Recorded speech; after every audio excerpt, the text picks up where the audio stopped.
जय श्री महाकाल। आदेश आदेश आदेश। गुरु जी को आदेश। स्वागत है आप सबका हमारे चैनल गुरु जी रुद्रनाथ पंचकुला पर। और जैसा कि आप सब जानते हैं, हमारा पावन पर्व महाशिवरात्रि 1 मार्च को है। तो इस वीडियो में भी हम बाबा भोलेनाथ के बारे में ही बात करेंगे और उनकी विशेष एक साधना आपको देंगे जो शायद YouTube पे अभी तक ना आई हो या किसी ने ना दी हो। और ये साधना है अघोरेश्वर भगवान शिव की, जो भगवान शिव का अघोर रूप है। भगवान शिव नित्य और अजन्मय हैं। इनका आदि और अनंत न होने से वे अनंत हैं। इनके समान ना कोई दाता है और न कोई तपस्वी, न कोई ज्ञानी है, न त्यागी है और न वक्ता है और न ऐश्वर्यशाली है। भगवान सदाशिव की महिमा का गान कौन कर सकता है? भीष्म पितामह के शिव महिमा बताने के संबंध में प्रार्थना करने पर भगवान श्री कृष्ण ने भी यही कहा कि ब्रह्म, इंद्र और महर्षि जो हैं शिव तत्व जानने में असमर्थ हैं। मैं उनके कुछ गुणों का ही व्याख्यान कर सकता हूँ। ऐसी स्थिति में मैं या हम जैसे तुच्छ जीव शिव तत्व के बारे में क्या कह सकते हैं? परंतु एक सत्य यह भी है कि आकाश अनंत है। सृष्टि में कोई भी पक्षी ऐसा नहीं जो आकाश का अंत पाले, फिर भी वे अपने सामर्थ्य अनुसार आकाश में उड़ान भरते हैं। उसी तरह हम भी अपनी बुद्धि के अनुसार उस अनंत शिव तत्व के बारे में बताने की, लिखने की कोशिश करते हैं। भगवान शिव के विविध नाम हैं। भगवान शिव के प्रत्येक नाम में नाम के गुण, प्रयोजन और तथ्य भरे पड़े हैं। हमारे सनातन धर्म में त्रिदेवों का अर्थात ब्रह्मा, विष्णु, महेश एक विशिष्ट स्थान है और इनमें भी भगवान शंकर का चरित्र जहाँ अत्यधिक रोचक है, वहीं पौराणिक कथाओं में अत्यधिक गूढ़ रहस्यों से भी भरा हुआ है। पौराणिक कथाओं में भगवान शिव को विश्वास का प्रतीक माना गया है, क्योंकि उनका अपना चरित्र अनेक विरोधाभासों से भरा हुआ है। जैसे शिव का अर्थ है जो है शुभ कर वह कल्याणी हो, जबकि शिव जी का अपना व्यक्तित्व इससे जरा भी मेल नहीं खाता, क्योंकि वह अपने गले में इत्र के स्थान पर चिता की राख मलते हैं तथा गले में फूलमालों के स्थान पर विषैले सर्पों को धारण करते हैं। यही नहीं, भगवान शिव को कुबेर का स्वामी माना जाता है, जबकि वे स्वयं कैलाश पर्वत पर बिना किसी ठोर ठिकानों के यूं ही खुले आकाश के नीचे निवास करते हैं। कहने का तात्पर्य यह है कि भगवान शिव का स्वभाव शास्त्रों में वर्णित उनके गुणों से जरा भी मेल नहीं खाता और इतने अधिक विरोधाभासों में किसी भी व्यक्ति की शिव के प्रति आस्था उनके अपने विश्वास के आधार पर ही टिकी हुई है। इसीलिए सभी कथाओं में भगवान शिव को विश्वास का प्रतीक माना गया है। भगवान शिव के अनेक स्वरूप हैं और उनका हर स्वरूप निराला। उनकी पूजा किसी भी समय की जा सकती है। अनुभूतियाँ तो ऐसी ऐसी मिलेंगी कि संपूर्ण जीवन उनके गुणगान करने में ही निकल जाएगा। ऐसा समय आज तक शिव भक्तों के जीवन में नहीं आया होगा कि जिस दिन उन्हें शिव कृपा प्राप्त न हुई हो।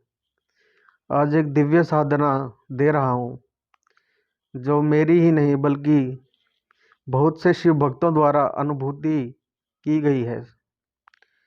और एक बात, इस साधना को किए बिना चाहे कितना भी महाविद्या साधना कर लीजिए, प्रत्यक्ष अनुभूतियाँ शीघ्र नहीं मिलेंगी। इसलिए अघोरेश्वर शिव साधना प्रत्येक साधक के जीवन में लक्ष्य प्राप्ति की ओर बढ़ने का एक आसान सा मार्ग है, जिसने अघोरत्व प्राप्त कर लिया वह तो जीवन में सब कुछ प्राप्त कर लेता है, अन्यथा जीवन जीने का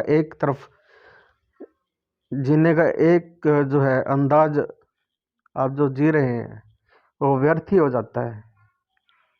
इच्छा पूर्ति हेतु भी कुछ लोग इस साधना को कर लेते हैं। प्रत्येक व्यक्ति के जीवन में कुछ नया और अद्भुत करने का लक्ष्य होता है। कुछ नहीं तो करियर, कारोबार या सफल व्यक्तित्व का उद्देश्य रहता जरूर है, और निरंतर प्रयास के साथ साथ लक्ष्य साधने की कोशिश और जीवटता बनी रहे, इसके लिए अघोर शिव साधना की जाए तो चमत्कारी लाभ निश्चित हैं। मान्यता है कि प्रत्येक साधक के लिए लक्ष्य साधने का यह आसान जरिया है। यह साधना वैदिक या साबर मंत्र से की जा सकती है। इस साधना से सभी प्रकार के ग्रह दोषों से मुक्ति मिलती है। सभी साधनाओं में पूर्ण सफलता मिलती है। सभी प्रकार के तंत्र प्रयोग जो है आपके ऊपर किए जाते हैं आपके दुश्मनों द्वारा, तो उनको भी नष्ट किया जा सकता है। तंत्र मंत्र दोष, यंत्र दोष जो भी है किया करा है सब खत्म हो सकता है। किसी साधक के जीवन में चाहे वह इस जन्म का हो या पिछले जन्म का, वह भी समाप्त हो जाता है। चाहे साबर मंत्र हो, वैदिक हो या अघोर मंत्र हो। अघोर मंत्र मिलना तो इतना संभव नहीं है, क्योंकि अघोर तो गुरु शिष्य परंपरा के आधार पर ही चलता है। नाथ हो, गुरु हो, इन सभी में इस साधना को संपन्न करने के पश्चात पूर्ण सफलता मिलती है। साधना के समय शरीर में बहुत ज़्यादा गर्मी महसूस होगी, पेट खराब हो सकता है। ऐसे समय में घबराना मत और साधना को अधूरा नहीं छोड़ना। ऐसे समय में दुर्गंध या डरावनी आवाज़ आ सकती है, यह भी आपकी साधना में सफलता के लक्षण है जिसे आपको महसूस करना है। इस साधना सदाशिव महादेव अपने भक्तों को स्वप्न में भी दर्शन प्रदान करते हैं और आशीर्वाद भी देते हैं। साधना विधान एवं नियम। इस साधना को संपन्न करने का सर्वाधिक उपयुक्त समय शिवकल्प ही है, अतः आप शिवकल्प में ही संपन्न करें। यदि यह संभव ना हो तो इसे श्रावण मास में किसी भी सोमवार या शिवरात्रि या किसी शुभ दिन से आप, महाशिवरात्रि या शुभ दिन से आप, जो आपको दिन श्रेष्ठ लगे उस सोमवार से आप इसको शुरू कर सकते हैं। शिव साधना शिवरात्रि से शुरू करनी है और शिवरात्रि से 3 दिन पहले चालू कर दें। शिवरात्रि में साधना को कोई भेद नहीं है। इन दिनों में की गई साधना निष्फल नहीं होती, ऐसा भगवान शिव ने स्वयं कहा है। यह साधना रात्रि 10 बजे से सुबह 3:30 बजे के बाद जो है आरंभ कर सकते हैं। सुबह अगर आप करें तो 3:30 बजे के बाद और रात्रि 10 बजे के बाद।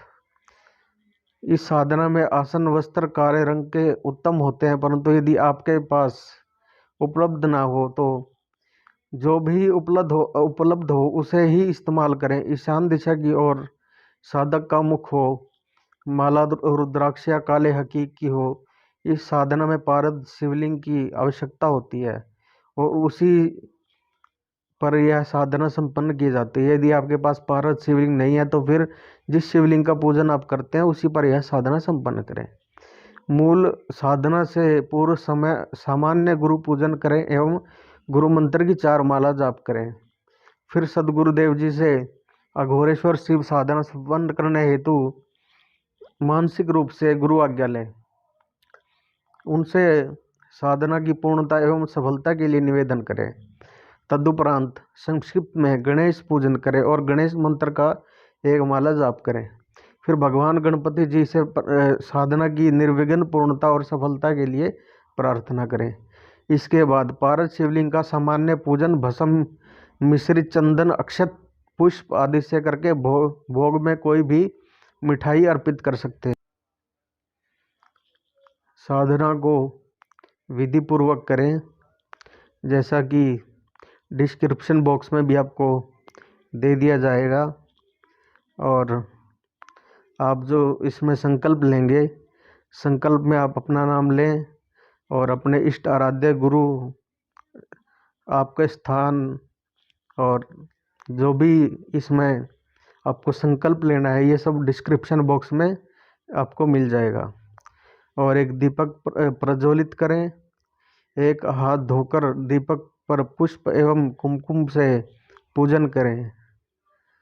और जो है बाकी आपको डिस्क्रिप्शन बॉक्स में डिटेल में साधना दे दी जाएगी। और भगवान शिव का संपूर्ण समर्पण के साथ ध्यान करें और 4 माला गुरु मंत्र की करें और 1 माला गणेश मंत्र की, ओम वक्रतुंड हुम, 1 माला भैरव मंत्र, ओम अघोर रुद्राय भैरवाय नमो नमः, 1 माला दुर्जटा मंत्र, ओम ह्रीम धाम धीम धूम दुर्जटा फट।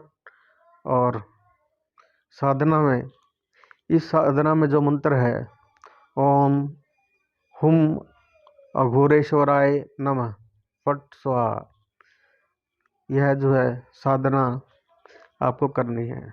जय श्री महाकाल।